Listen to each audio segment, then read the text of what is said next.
Bienvenue dans Si Comprendo Débutant, ton podcast bilingue pour apprendre ou réapprendre les bases de l'espagnol. Je m'appelle Paloma, je suis professeure certifiée et j'aide des passionnés comme toi à mieux comprendre l'espagnol pour mieux le parler. Tu veux savoir comment t'y arriver et ce même si tu es débutant? Alors télécharge l'entraînement audio que j'ai créé pour toi sur sicomprendo.net. Et maintenant, profite de ce moment rien que pour toi. Hola Caracola, ¿qué tal estás? Ça y est, ton podcast chéri pour apprendre l'espagnol est de retour. Si tu es inscrit dans la lettre d'information hebdomadaire, tu sais que je repris vers la mi-janvier avec un nouvel épisode de mon autre podcast, Si Comprendo tout court, dans lequel j'interviewais 2 amis mexicains sur les précautions à prendre quand on visite le Mexique. Je t'invite d'ailleurs à lire l'article que j'ai créé là-dessus et à faire l'exercice qui va t'aider à mieux travailler les différences entre l'espagnol d'Espagne et l'espagnol du Mexique. Mais cette semaine, c'est le tour de mon podcast pour débutants, alors voici l'épisode du mois de janvier. Et c'est un épisode assez spécial car non seulement c'est le premier de 2022, mais aussi il sortira quelques jours après le 12e anniversaire des Si Comprendo débutants. Et en réfléchissant sur quel contenu vous proposer pour cet anniversaire, je me suis dit que je pourrais m'ouvrir un peu plus à vous et vous raconter 5 faits que vous ne connaissez pas sur moi. En effet, depuis ses débuts, j'ai voulu que ces podcasts soient très axés sur la pratique pour vous proposer des épisodes courts qui vont droit au but. Mais il est aussi vrai que parfois c'est sympa de faire une pause pour reconnecter avec son hôte, même si ma voix vous est déjà familière. Cet épisode sera aussi l'occasion de vous présenter la nouvelle structure du podcast. Vous savez que pour le moment, il n'y aura qu'un épisode par mois, car j'ai besoin de temps pour vous préparer des nouveaux programmes en ligne, mais l'avantage, c'est qu'il sera beaucoup plus complet. Je vais commencer par te poser une question liée au contenu de l'épisode précédent, puis on passera à l'expression du jour, qui peut être un dicton, un mot de vocabulaire ou encore une phrase idiomatique, et une fois échauffé, tu écouteras une petite histoire sur les thèmes du jour, un fait culturel, un conseil d'apprentissage, une actualité du monde hispanique, et j'en profiterai pour te poser quelques questions afin de valider ta compréhension. Enfin, on terminera par un court exercice de prononciation. Avant de passer à la mini-histoire du jour, commençons par la question sur l'épisode 43. ¿A qué suelen jugar los mexicanos al final de la posada? Suelen exprime l'habitude. Ça veut dire à quoi ils ont l'habitude de jouer. Tout à fait. Jouer veut dire jugar. La posada, si tu te rappelles, c'était une tradition de Noël typiquement mexicaine. Alors, je répète la question.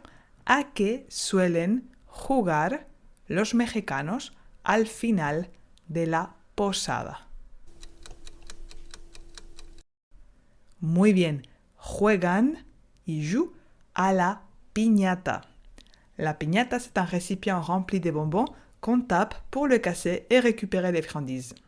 On peut traduire les verbes taper par golpear ou encore pegar. Tous les deux veulent dire frapper. Mais disons que golpear est utilisé uniquement pour parler de la violence qu'on exerce sur un objet ou une personne, alors que pegar a beaucoup plus de significations, comme par exemple coller. En l'occurrence, on peut dire tienes que golpear la piñata, tu dois taper la piñata, ou encore tienes que pegarle a la piñata. Ici, on ne se contente pas de dire pegar a la piñata, mais pegarle a la piñata, tout attaché. En espagnol, c'est très idiomatique d'insister sur les compléments d'objets indirects, pegarle a la piñata. Alors je te conseille de dire ainsi sans te poser trop de questions, juste fais comme les natifs. Et après cette pilule de vocabulaire, j'espère que tu es prêt pour découvrir l'histoire du jour, à savoir 5 faits curieux sur moi.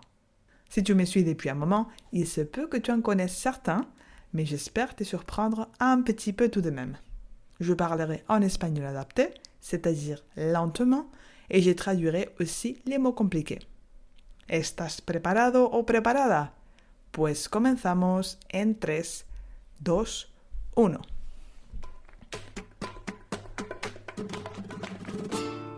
La primera cosa que quizás, peut-être, no sabes sobre mí es que soy de Ciudad Real. Ciudad Real es una capital de provincia situada en el centro de España, en Castilla-La Mancha. Es la región donde se inspira la historia de Don Quijote de la Mancha.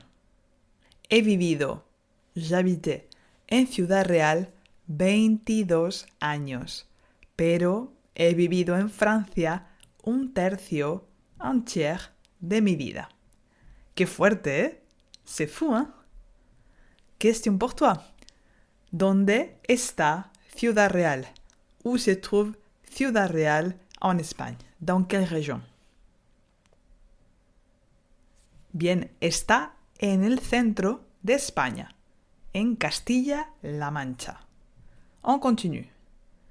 La segunda cosa que te voy a contar es que me encanta cocinar. J'adore la cuisine, especialmente la cocina mediterránea y en concreto la italiana y la magrebí del Magreb. Me encanta invitar a mis amigos a casa.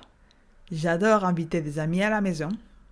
Y mi pasión es la repostería, la pâtisserie, porque soy muy golosa, très gourmande. Es lo que más me gusta de vivir en Francia. C'est ce que je préfère de ma vie en France. Question pour toi. ¿Mi cocina favorita es la española, sí o no? No. Mi cocina favorita es la italiana y la magrebí. Poursuivons l'histoire. La tercera curiosidad es que soy una gran introvertida.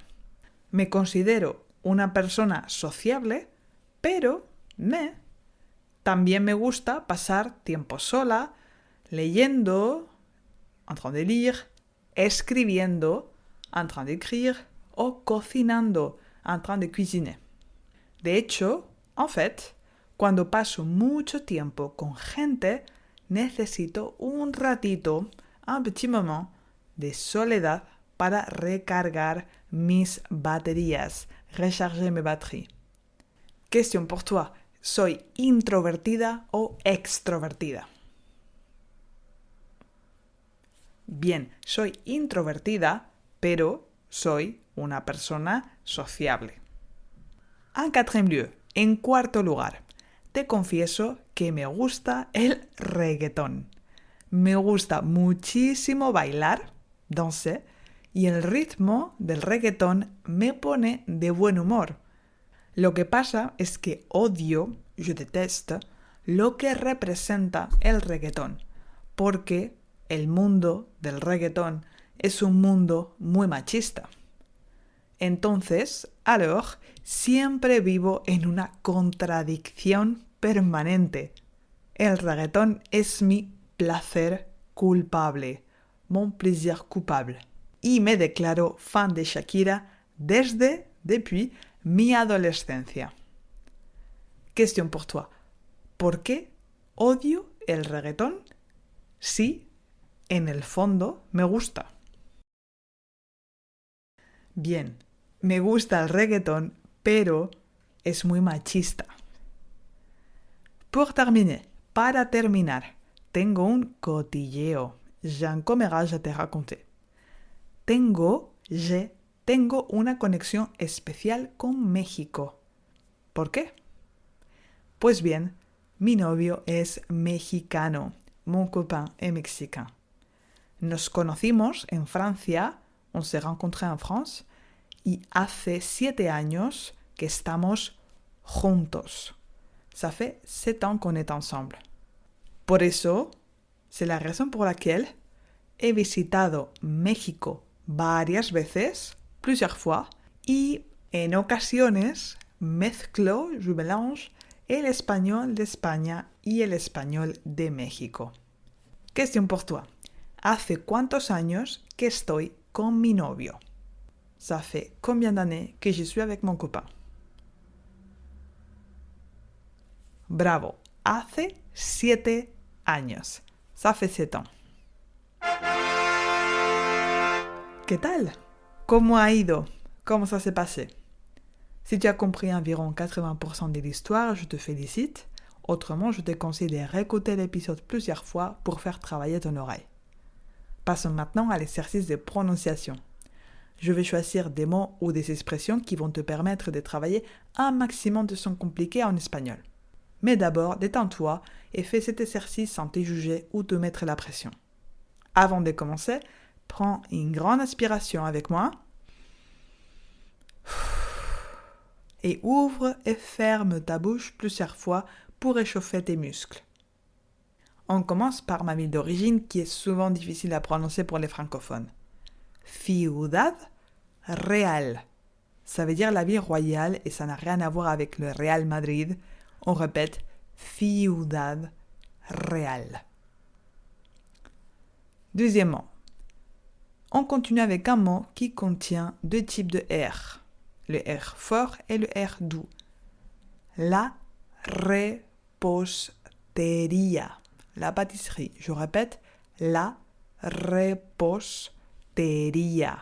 Encore une fois, la repostería.